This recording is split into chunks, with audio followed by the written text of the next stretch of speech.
Hi, welcome back sa aking channel at welcome back dito sa garden. Ngayon nag-aayos tayo ng mga halaman. May ginawa kasi ako at gagawin pang mga hanging plants.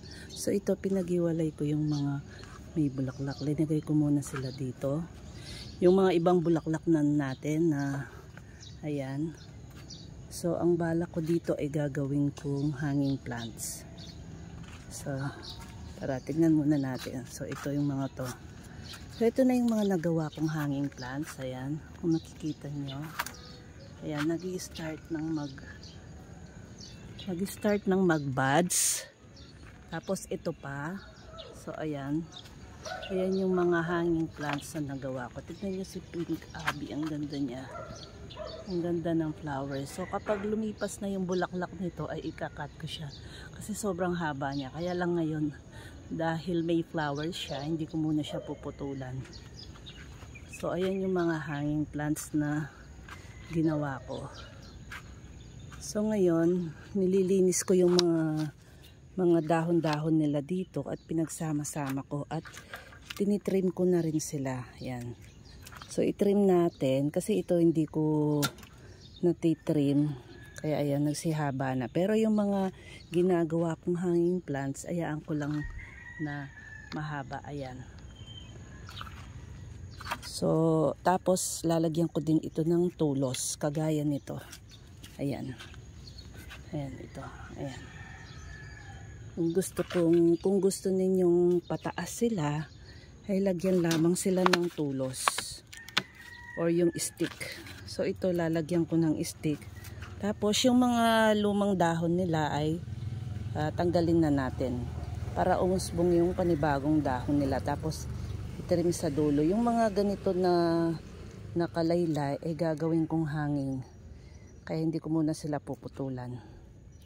So ang gagawin ko dito, pabubulaklakin ko. Kapag may bulaklak na or kahit wala pang bulaklak, naubusan kasi ako ng paso, kaya yun lang yung mga nagawa kong hanging plants.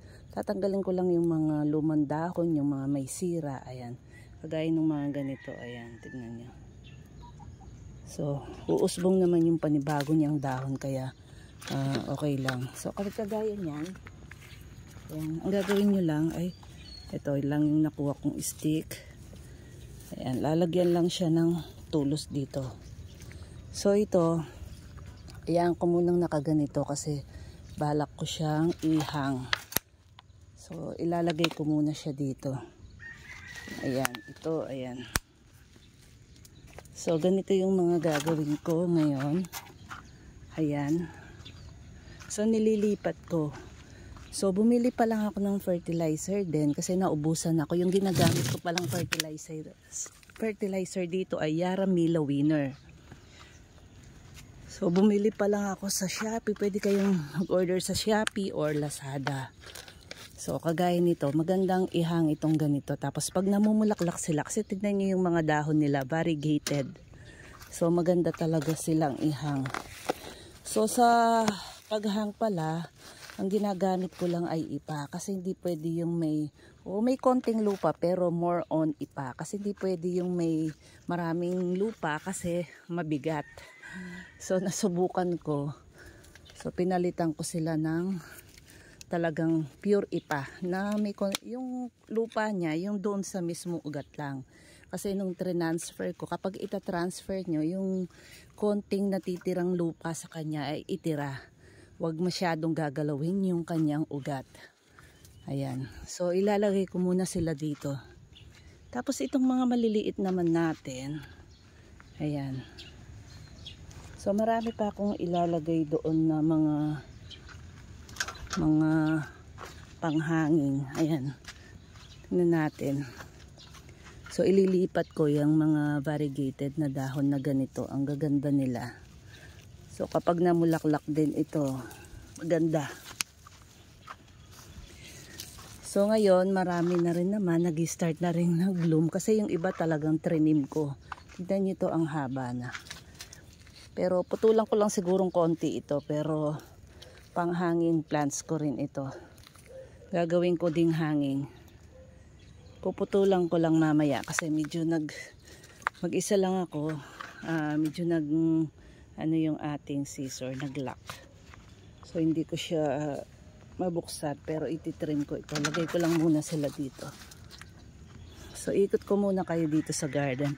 Ito yung mga maliliit ko. Ititrim ko din ito. Kasi tignan nyo ang haba nila. Pero kahit mahaba na.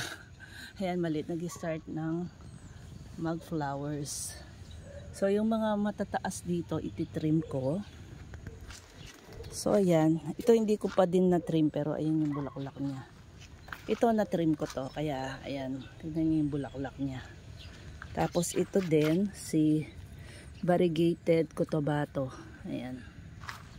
Tapos ito na-triman ko din ito, kaya ayan yung flowers niya. Meron din akong talagang in-hard pruning ko ito. Tignan nyo ngayon. Kasi dati ito nakalaylay na dito sa may paso niya. Ayan. Mababa siya. Ngayon, talagang hinard pruning ko kasi nalanta talaga yung mga ano nila, mga dahon nila. So nung hinard pruning ko, ayan naman ang lumitaw, talagang super lush na mga flowers. Ayan, dikit-dikit. Not sure lang sa ID kung may nakakaalam lang po sa ID nito. Para siyang ano green leaf siya, tapos para siyang light pink, parang ganun yung kanyang kulay ng flowers. Ayan, tignan nyo naman yung ano niya, kumpul-kumpul, super last talaga siya. Ayan, oh. So ayan, natriman ko ito. Ayan. Tapos dito, pakita ko yung mga hinukay ko na, ayan. So balak ko nga gawing ano to, mga grafted, kaya lang ngayon hindi ko pa sila naasika. So unahin ko muna yun. Ito, ayan ko lang muna sila dito. Ayan. Ayan, nabuhay na sila. So ito yung mga hinukay ko. Tapos ito. So ito yung gagawin kong mga rootstock. Yung RS ko na gagawing pang practice ko sa aking graft. So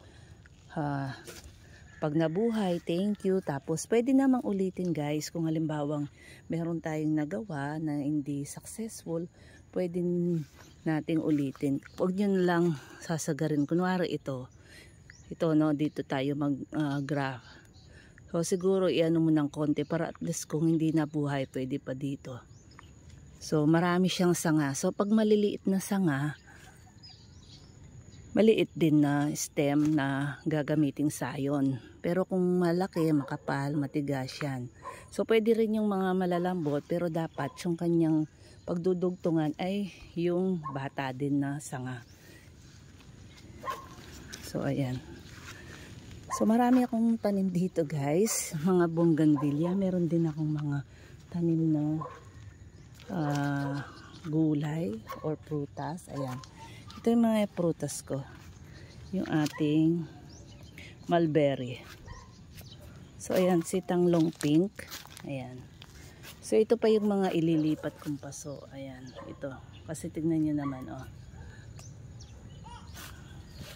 So ito, ginawa ko siyang parang grafted, pero pinagsama-sama ko lang. So meron siyang red.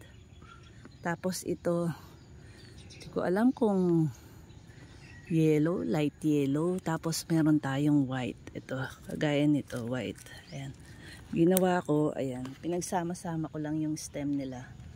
Ayan, para maging parang grafted. Kasi ang taas niya. Tapos yung mga nakita ko din na mga nandito, pinakita kong kasing taas niya. Ayan. Kaya ginawa ko na lang munang parang grafted. Ayan. Tatlo sila. So pag nag-bloom ang bulaklak nito, maganda siya. So ayan. Tapos ito yung kauna-unahang bougainvillea ko. Mula nung nag-start ako, before pandemic pa, ano na ako ng bougainvillea. Ito, nabili ko lang itong stem na to o itong bougainvillea na to sa isang garden shop. Tapos mga tatlo to Kaya lang yung dalawa namatay kasi nagkamali ako. Napasobra sila ng urea. So ito na lang yung nabuhay. So dito nakapag-cut na rin ako kasi ano lang naman to, ordinary variety. Ayan. Ayan yung flowers niya. So ito yung pinakauna kong alagang bougainvillea. So ayan. So nung nakita ko mula noon, before pandemic pa, ayun, nag-start na akong mag-collect. So yung mga, meron din akong mga namamatay katulad ng mga iba ko na bougainvillea na nung tag-ulan dahil wala silang, yung nakaraan, wala silang greenhouse. Marami yung nabulok yung kanyang ugat. Pero ngayon wala pa rin greenhouse. Ay dati na, nilagyan ko pala ng plastic ito. Kaya lang nung hindi na tag-ulan o hindi na gaanong umuulan, tinanggal ko na para masikatan ng araw yung ating mga bugis. So ayan yung sinasabi ko, may kalamansi ako, may lemon, may orange. Ito grafted. Actually 2-in-1 lang ito. Pero meron siyang, ganda kasi meron siyang yung pinakapuno talaga niya, yung RS niya, ito yung flowers niya. Hindi ko na siya tinanggal kasi nakita ko ang ganda. Ang ganda ng flowers niya. Oh, ayan. Parang splash na. Hindi ko alam kung splash ito kasi sa gitna yung kanyang dark pink. Tapos white sa gilid. So ayan. Tapos pastel yellow and pink. Ito yung yellow niya. Tapos ito yung pink. So ayan, so meron pa ako sa kabila ng mga bougainvillea. So ayan muna guys for today. So ititrim ko muna tong mga maliliit na to. So ayan muna yung update ko. So meron pa tayo dito na 3-in-1. Yung silver red. Ayan si silver red. Si bidadari. Tapos nakalimutan ko kung ano to. Pero tignan niyo yung kanyang flowers. Tapos yung dahon niya variegated. Ang ganda. Tapos ayun nag-bloom na rin si splash ito. Ayan, nag-start na rin mag-bloom si splash. Tapos ito, meron tayong 4-in-1. Tapos meron din siyang tububo na original niyang RS. Kaya naging 5-in-1. Pero hindi pa siya kulay red. So Hawaii white, Hawaii violet, tapos alam ko Milo batik yung isa. Tapos yon yung 5-in-1 natin dun sa dulo. So yan lang guys for today yung aking vlog. So please subscribe sa aking channel at Plantitas Vlog. So thank you po sa mga nag-subscribe. Sa hindi pa po nag-subscribe, paki-subscribe po yung aking channel. Ayan po. So yung channel po natin ay more on gardening. Tapos meron yung nagpupunta ako sa ibang garden, meron yung mga sa ibang lugar, yon. Ganun po yung aking channel. So thank you so much po sa inyong lahat and have a good day. Bye. See you on my next vlog.